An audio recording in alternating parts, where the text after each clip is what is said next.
Experiencing camera freezes, shutter lag, or app resets on your iPhone 17 or 17 Pro Max after taking photos or videos? You're not alone. These issues affected a small percentage of users, around 5 to 10%. Freezes often occurred after capturing media, while shutter lag was noticeable when snapping photos. Primarily linked to initial iOS 18 software optimizations for new features like ProRAW and Cinematic Mode. Software glitches in the AV Foundation framework, which handles media capture. And the A18 chip being overloaded during high dynamic range processing.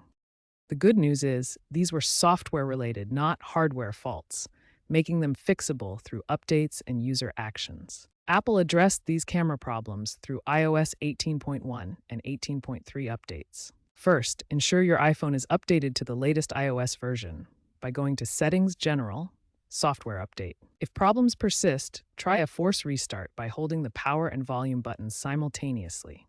Next, reset camera settings by going to Settings Camera, Reset All Settings. Free up storage to ensure you have at least 10% free.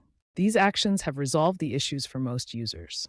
If the camera continues to freeze in high heat environments or during prolonged use, allow the device to cool down.